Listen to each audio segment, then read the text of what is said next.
দেখুন কি বড় একটা সাপ দেখুন। জ্যাঠাবাবু নদীর পাড়ে কি এসে যেতে হবে? হ্যাঁ, নদীর সামনে নদী বলতে। আচ্ছা আচ্ছা, এই সাইডে বাঘ উঠেছিল না? হ্যাঁ, এই সাইডে বাঘ উঠেছিল তো। জাল কি এখন ঘেরা আছে? এখন ঘেরা আছে। আমার পিছনে কিন্তু শ্মশান, আর সেটা হচ্ছে বাঘ জঙ্গলের একদম কাছে। পুরো নির্জন, নিস্তব্ধ, কেউ নেই।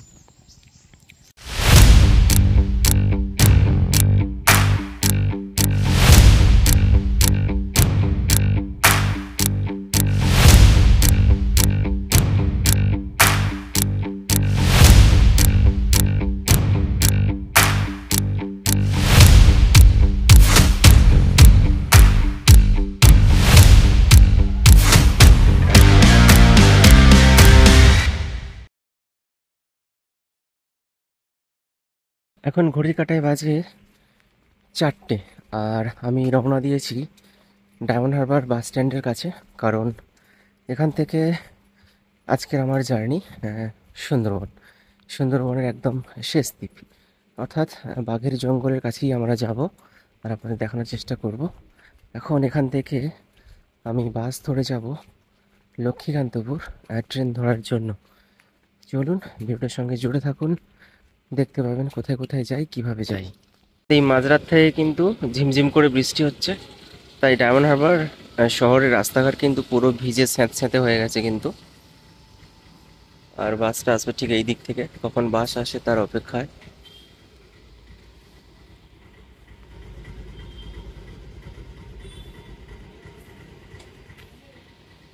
ফাইনালি আমি এখন বাসে উঠে পড়েছি। যেহেতু কিছুক্ষণ আগে বৃষ্টি হয়েছে, তাই সকালের আকাশটা খুব মেঘাচ্ছন্ন। চলুন এখন আমাদের গন্তব্যস্থল লক্ষ্মীকান্তপুর স্টেশন।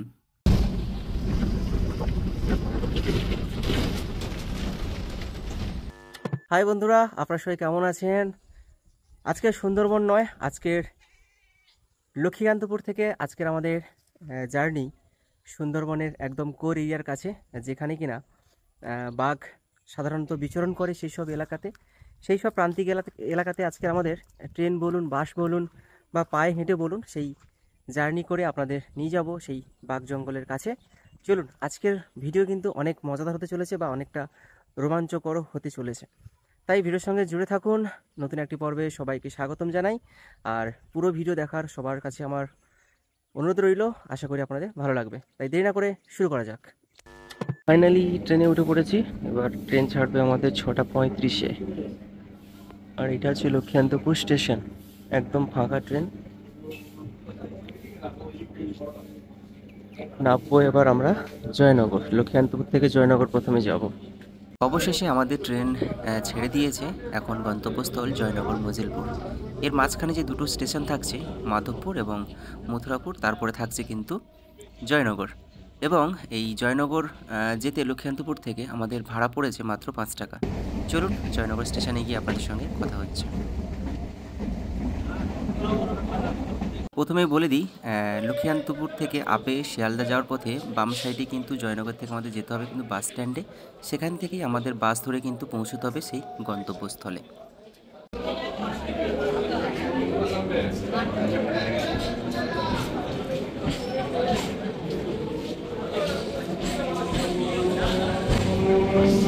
তো দীর্ঘ 15 মিনিট ট্রেন জার্নি করার পর আমরা পৌঁছে গেলাম জয়নগর স্টেশন। এবার যাব হচ্ছে জয়নগর বাস স্ট্যান্ড, যেখান থেকে আমাদের সুন্দরবনের যাত্রাপথ শুরু হবে। চলুন বাস স্ট্যান্ডে।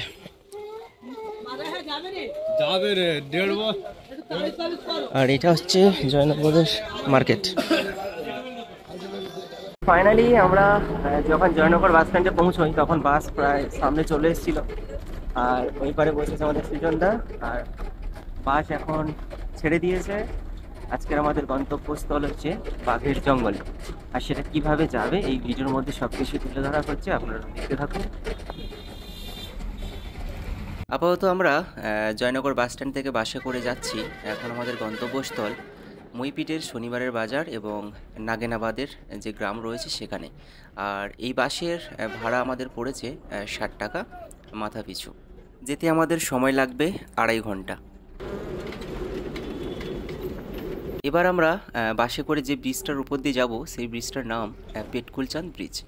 যার নিচ থেকে বয়ে চলেছে একটি সরু নদী, যা কিনা দেউলবাড়ি গ্রামের দিকে চলে গেছে এবং মিশেছে মাতলা নদীর সঙ্গে।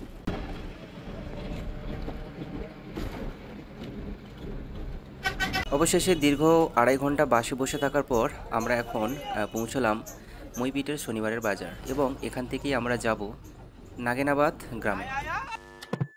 তো ফাইনালি বন্ধুরা, এই মুহূর্তে আমরা কিন্তু সেই গ্রামটায় চলে এসেছি এবং এই গ্রামের পরে রয়েছে কিন্তু বাঘ জঙ্গল, মাঝখানে রয়েছে মাতৃ নদী। আর কিভাবে আসবেন আপনারা তো এতক্ষণ আমাদের জার্নিটা দেখলেন, ট্রেন বলুন বাস বলুন। এবার কিন্তু যে রাস্তায় যাচ্ছি সেই রাস্তাতে কোনো টোটো বা ভ্যান চলে না। পার্সোনালি কিছু চলে জিনিসপত্র মাল পরিবহনের জন্য, কিন্তু প্যাসেঞ্জারের জন্য এরকম কোনো চলে না, যেহেতু একদম প্রত্যন্ত গ্রাম। আর দেখতেই পাচ্ছেন পরিবেশটা কত সুন্দর লাগছে, যদিও আজকের মেঘলা আকাশ। আর এই পারে আমাদের সুজনদাও আমার সঙ্গ দিয়েছে। তো আজকের আমাদের জার্নি কিন্তু ডায়মন্ড হারবার বা লক্ষ্মীকান্তপুর থেকে বলুন সুন্দরবনের বাঘ জঙ্গল। তো বন্ধুরা, এখনও আমাদের প্রায় 15 মিনিট মতো হাঁটতে হবে, তারপর আমরা পৌঁছবো সেই নদীর পাড়ে। আর জাস্ট গ্রামটাকে দেখুন, এটাও একটা সুন্দরবনের দ্বীপ বা গ্রাম বলতে পারেন। এখানেও প্রচুর জনবসতিও রয়েছে। আর এগুলো কিন্তু খালবিল, বর্ষার সময় কিন্তু জল পরিপূর্ণ হয়ে যায়। আর আমরা এই পথ ধরে এখন যাব একদম সোজা ইটের রাস্তা ধরে।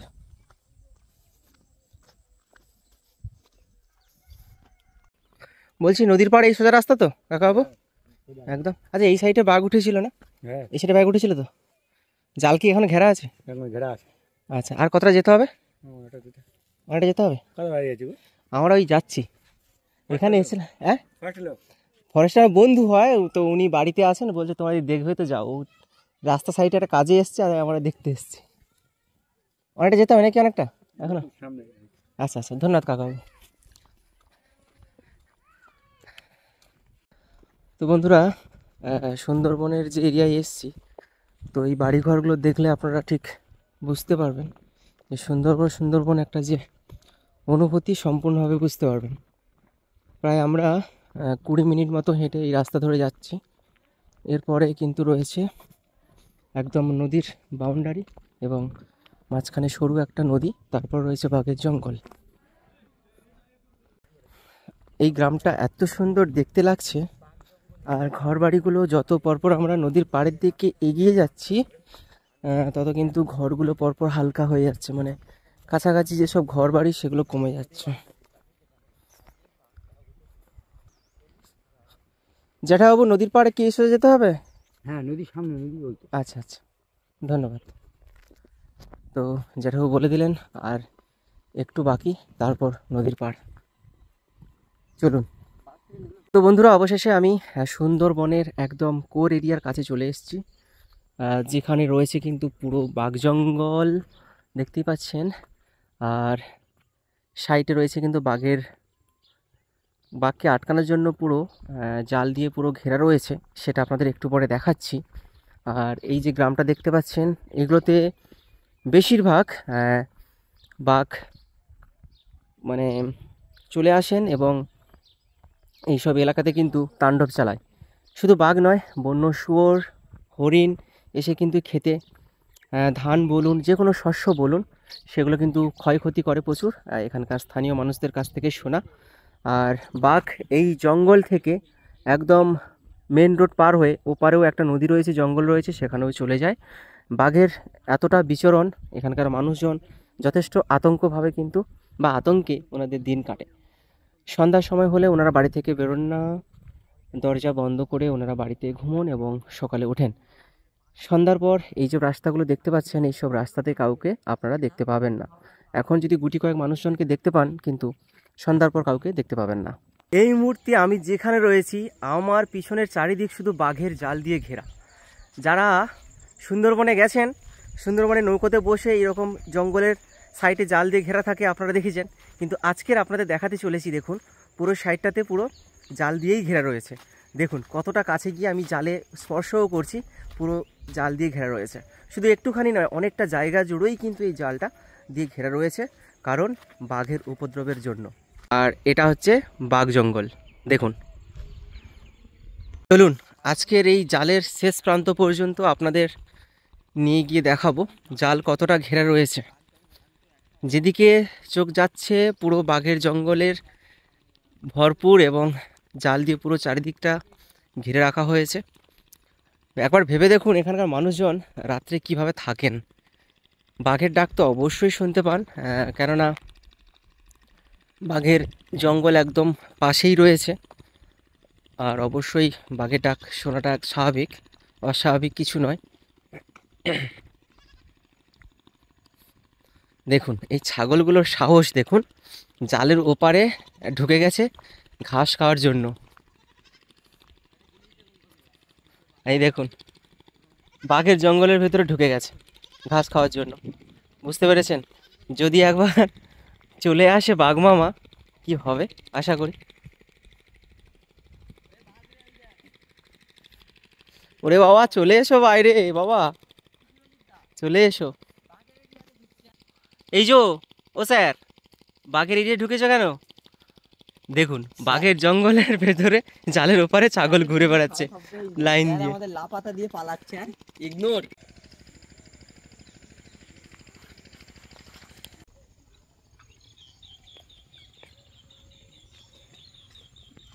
আমার পিছনে কিন্তু শ্মশান, আর সেটা হচ্ছে বাঘ জঙ্গলের একদম কাছে।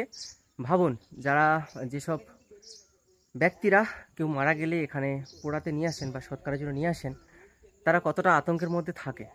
কারণ সামনেই তো দেখতে পাচ্ছেন জাল দিয়ে পুরো ঘেরা রয়েছে বাঘের জঙ্গলে। আর এই হচ্ছে শ্মশান, এই হচ্ছে জঙ্গল, মাঝখানে একটা ছোট্ট একটা নদী রয়েছে। আপনি 3 মিনিট যদি সাঁতার কাটেন আপনারা পৌঁছে যাবেন একদম লট নম্বর 120 জঙ্গলে, যেখানে বাঘের উপদ্রব সব থেকে বেশি। বাঘের ডাক শুনতে পান তো? শুনতে পাই, ডাক শুনতে পাইনি। আচ্ছা, আর বর্ষাকালে এরকম জল ফল উপচে চলে আসে নাকি? নদীর পাড় ধরে আসে নাকি? হ্যাঁ চলে আসে। কুমির কুমির টুমির আসে নাকি নদীতে কাকিমা? আচ্ছা আচ্ছা, এই এই নদীর পাড় কত দূর গেছে? একদম ভেতর দিকে চলে গেছে নাকি? একদম অনেকটা দূর, সে গোটাটা একটা। সত্যি ওনাদের মতো মানুষজন এই সুন্দরবনে বা যারা বাসিন্দা রয়েছেন, আমি শুধু একজনকে মেনশন করব না, সুন্দরবনে অধিকাংশ বাসিন্দারা বা প্রায়ই বাসিন্দারা খুব সাধারণভাবে জীবনযাপন করেন এবং খুবই নিরহ এবং অমায়িক, এক কথায় অমায়িক বলতে পারেন ওনারা কিন্তু। তো আমাদের খাওয়ার কথাও বলছিলেন, উনি শত কষ্টের পরিশ্রম করছেন, তারপর আমাদের থাকার কথা বা খাওয়ার কথাও বলছিলেন। আর দেখুন একটা সাপ, দেখুন কত বড় সাপ, দেখুন দেখুন, এই দেখুন কি বড় সাপ, দেখুন দেখুন বিশাল বড় একটা সাপ। দেখুন এটা কি সাপ? এটা এত বড় সাপ নোনা জলে।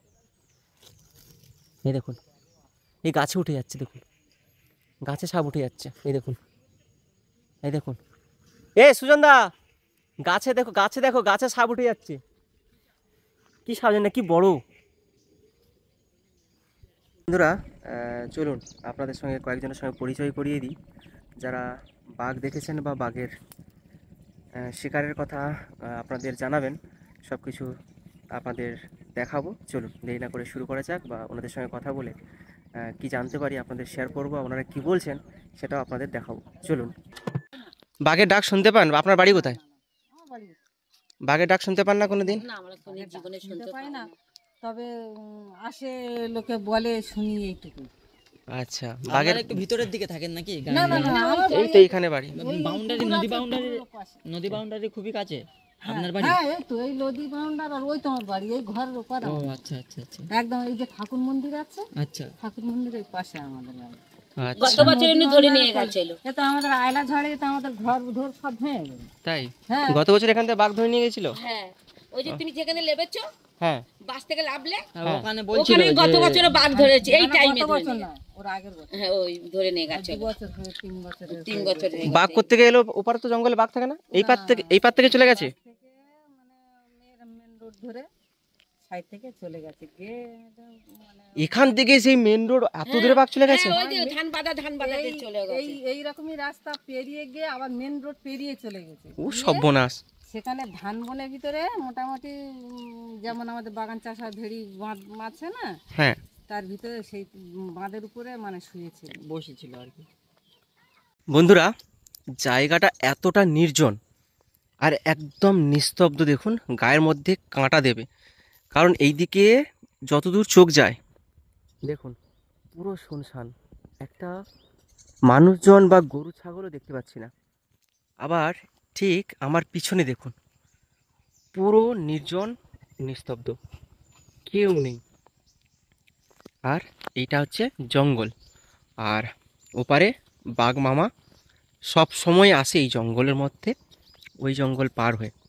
বুঝতে পারছেন তো কতটা নির্জন জায়গায় এসে পৌঁছেছি আমরা সেই সকাল সকাল লক্ষ্মীকান্তপুর থেকে। ভয়ের আর শেষ নেই, সব শেষ, বুক ধুকপুক ধুকপুক করছে, কেননা জায়গাটা এতটা নিস্তব্ধ, ভয় লাগাটা একদম সত্যিকারের স্বাভাবিক। আমি বলবো যারা সুন্দরবন বেড়াতে যাচ্ছেন না, আপনারা মাত্র 200 টাকা বা 180 টাকা খরচা করে এই জায়গায় আপনারা চলে আসুন। পুরো সুন্দরবনে যারা গিয়ে আনন্দ করেন, ভয় পান না, এখানে আসলে আপনারা সত্যি ভয় পাবেন, এতটাই নিস্তব্ধ, এতটাই নিস্তব্ধ। আজকের এই সুন্দরবন পর্ব আপনাদের কেমন লেগেছে অবশ্যই আপনারা কমেন্টে মতামত জানাবেন, এবং ভগবানের কাছে প্রার্থনা করবেন এখানকার যারা বাসিন্দারা আছেন বা মানুষজনরা আছেন যারা এই সুন্দরবনের উপর নির্ভরশীল, তারা যেন বা তিনারা যেন খুব ভালো থাকেন, সুস্থভাবে থাকেন।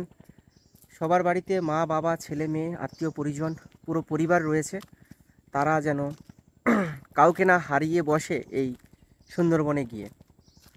মৃত্যু তো সবারই আসবে, একদিন একদিন সবাইকে চলে যেতে হবে, কিন্তু এরকম মর্মান্তিকভাবে যেন কারোর কোনো অঘটন না ঘটে। আপনারা সবাই আশীর্বাদ করুন, ওনারা যেন ভালো থাকেন।